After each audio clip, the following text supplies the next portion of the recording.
నీలాంజన సమావాసం రవిపుత్రం యమాగ్రజం ఛాయామార్తాండ సంభూతం తం నమామి శనీశ్వరం. జ్యోతిషాభిమానులందరికీ నమస్కారం. శని భగవానుడు వక్రమం తొలగి కుంభరాశిలో సక్రమ మార్గములో ముందుకి పయనిస్తున్నాడు. 2024 నవంబర్ నెల 15వ తారీఖు శుక్రవారం రోజున మధ్యాహ్నం 2 గంటలకు కుంభరాశిలో శని భగవానుడు వక్రం తొలుగుతున్నాడు. ఈ రకంగా వక్రం తొలగినటువంటి శని ఇదే కుంభరాశిలో 2025 మార్చి 29వ తారీఖు శనివారం రాత్రి 9 గంటల వరకు ప్రయాణం చేస్తాడు. ఆ తర్వాత ఆయన కుంభరాశిని వదిలిపెట్టి మీనరాశిలోనికి ప్రవేశిస్తాడు.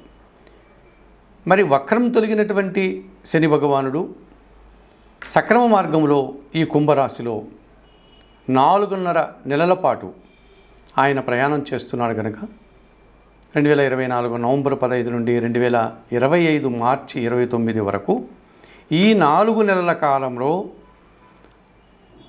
కుంభరాశిలో సక్రమ మార్గంలో శని పయనించేటువంటి రోజులలో 12 రాశుల వారికి శని ఇచ్చేటువంటి యోగములు కానీ ప్రతికూల ఫలితాలు ఎలా ఉంటాయి అన్న విషయాన్ని ఇప్పుడు మీకు నేను చెప్పబోతున్నాను.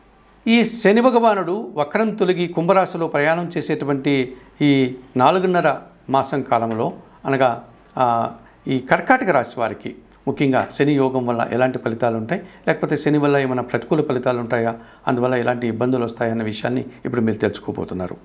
ఈ 2024 నవంబర్ 15 నుంచి 2025 మార్చి 29 వరకు గల ఈ 4.5 నెలల కాలంలో ఈ కర్కాటక రాశి వారికి శని యోగం వల్ల ఇబ్బందులు వచ్చేటువంటి పరిస్థితి కనిపిస్తుంది.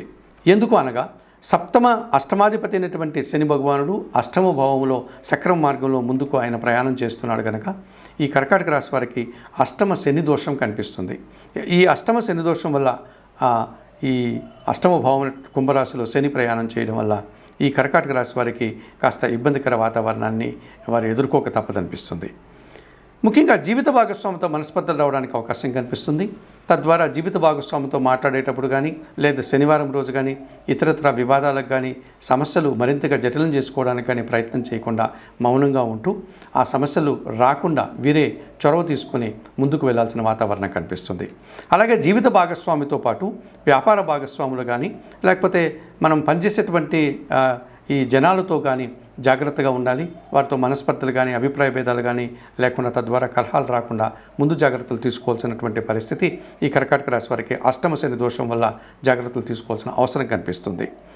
అలాగే ప్రభుత్వంలో పనిచేసేటువంటి వారికి ఏదైనా ప్రభుత్వానికి సంబంధించినటువంటి రావాల్సిన బిల్లులు రాకుండా ఆటంకం పడడం అనగా పెండింగ్ ఏర్పడడం, అలాగే మనం ఉన్నటువంటి గృహంలో కానీ అనగా నివాసంలో కానీ లేకపోతే కార్యాలయానికి సంబంధించినటువంటి ఈ విద్యుత్ బిల్లులు కానీ ఇతర సెల్ ఫోన్ బిల్లులు కానీ లేక ప్రాపర్టీ ట్యాక్స్ లాంటివి కానీ ఇలాంటివి ఏదైతే ఉన్నాయో అవన్నీ సక్రంగా కట్టకపోతే తద్వారా వాటి ద్వారా మనకు అపరాధ రుసుం పడి తద్వారా మనము మరింతగా దాన్ని వారికి అపరాధ రుసుం రూపంలో ఎక్కువ కట్టాల్సిన పరిస్థితి, తద్వారా మాట పడాల్సినటువంటి పరిస్థితి ఏర్పడుతుంది. కనుక ఇటువంటి ఏవైతే ఉన్నాయో ఈ శిస్తు రూపంలో కానీ పన్నుల రూపంలో బిల్లుల రూపంలో ఏదైతే ఉంటాయో వాటిని సక్రమంగా మనం ఆ సమయం చూసుకుని వాటిని చెల్లిస్తూ వాటిని వివాదం చేసుకోకుండా సమస్యలు కొని తెచ్చుకోకుండా ముందుకు వెళ్లాల్సిన పరిస్థితి కనిపిస్తుంది. అలాగే కర్కాటక రాశి వారికి ముఖ్యంగా అశాంతికి అవకాశం ఎక్కువగా కనిపిస్తుంది. అనవసరమైనటువంటి విషయాల్లో తలదూర్చడం వల్ల మనస్పర్ధలు రావడం, తద్వారా కలహాలు, తద్వారా అశాంతి రావడానికి అవకాశం ఉంటుంది. కుటుంబంలో కూడా అశాంతి ఏర్పడడానికి చిన్న చిన్న మనస్పర్ధలు రావడానికి వీరికి అవకాశం కనిపిస్తుంది. జనాలతో కానీ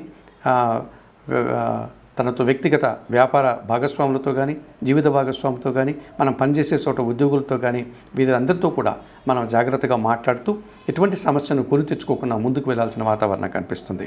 అలాగే ఆర్థిక విషయాలు కూడా అనుకున్న దానికంటే అవి వాయిదా పడడం, రావాల్సిన ఆదాయం రాకపోవడం, లేకపోతే మరింతగా అది ఎక్కువ సమయాన్ని వారు అడగడం మనకి ఇవ్వాల్సిన వారు, లేకపోతే వ్యాపార రంగంలో మనకు నష్టాలు రావడం, మనం అనుకున్నంత ఫలితాలని అనుకున్నటువంటి లాభాలని పొందలేకపోయినటువంటి పరిస్థితి కనిపిస్తుంది.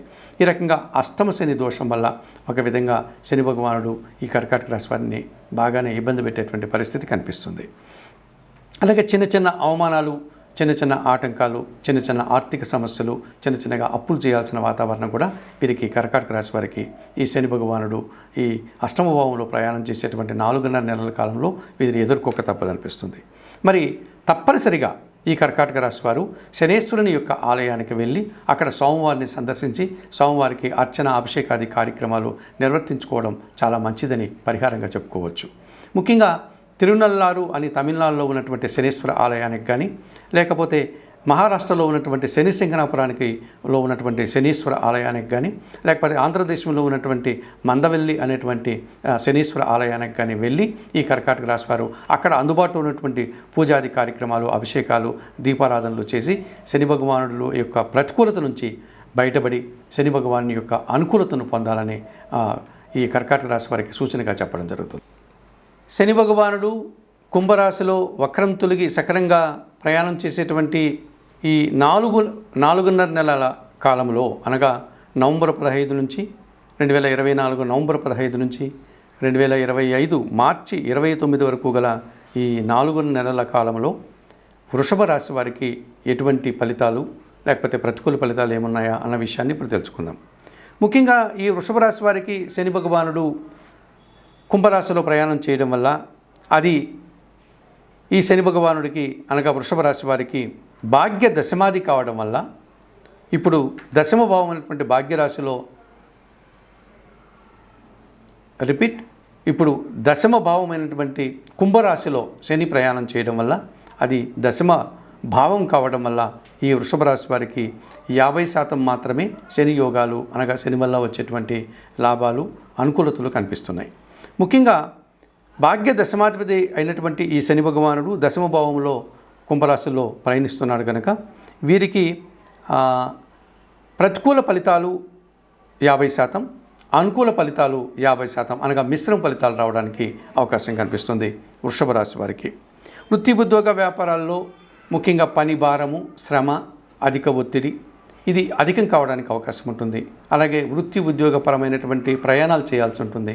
ఆ ప్రయాణాల్లో చిన్న చిన్న ఆటంకాలు కానీ లేకపోతే కాస్త ఇబ్బందులు వచ్చినప్పటికీ వాటిని అడ్డంకులను తొలగించుకొని వీరు అనుకున్నటువంటి కార్యక్రమాన్ని మాత్రం అంతిమంగా పూర్తి చేస్తారు. ఆ పూర్తి చేయడానికి ఎక్కువ శ్రమ పడాల్సినటువంటి పరిస్థితి కనిపిస్తుంది. అలాగే వ్యవసాయ రంగంలో పనిచేసే వారికి ప్రతికూల వాతావరణం అనగా కాలాల్లో వచ్చేటువంటి మార్పుల వల్ల కానీ లేకపోతే అతి వర్షాల వల్ల కానీ లేకపోతే వర్షం లేకపోవడం వల్ల కానీ ఇతరత్ర ఆ పంటలకు సంబంధించినటువంటి ఇబ్బందులు, ఆటంకాల వల్ల కానీ వీరు ఎక్కువ శ్రమపడి తక్కువ ఫలితాన్ని పొందేటువంటి పరిస్థితి కనిపిస్తుంది. అనగా వ్యవసాయ రంగంలో పనిచేసేటువంటి రైతులకు కానీ, వ్యవసాయ కార్మికులకు కానీ, వ్యవసాయ కూలీలకు కానీ 50% మాత్రమే శని యోగం ఉంది అని చెప్పుకోవచ్చు. ఇక కార్మిక, కర్షక, శ్రామిక జీవులందరికీ కూడా 50% సుఫలితాలు ఉంటుంది. వీరందరికీ కూడా శ్రమ అధికంగా ఉంటుంది. ఆ కష్టానికి తగిన ఫలితం మాత్రము వీరు అనుకున్నంతగా కాకుండా 50% మాత్రమే రావడానికి అవకాశం ఉంటుంది. ఇక పనివారితో కాస్త ఇబ్బందులు వచ్చేటువంటి వాతావరణం కనిపిస్తుంది. అనగా మనం పనిచేసేటువంటి కార్యాలయాల్లో కానీ లేకపోతే కుటుంబంలో కానీ మన కింద పనిచేసేటువంటి పనివారి వల్ల ఆ పనివారు సక్రమంగా సమయానికి రాకపోవడం, లేకపోతే వారు ఎక్కువగా సెలవులు తీసుకోవడం, ఆ రకంగా మనల్ని ఇబ్బంది పెట్టడం, లేకపోతే పని సక్రమంగా నిర్వహించకపోవడం వల్ల మనల్ని ఇబ్బంది పెట్టేటువంటి పరిస్థితులు, ఈ విధంగా పనివారితోటి 50% మాత్రమే వారికి అనుకూల ఫలితాలు కనిపిస్తున్నాయి.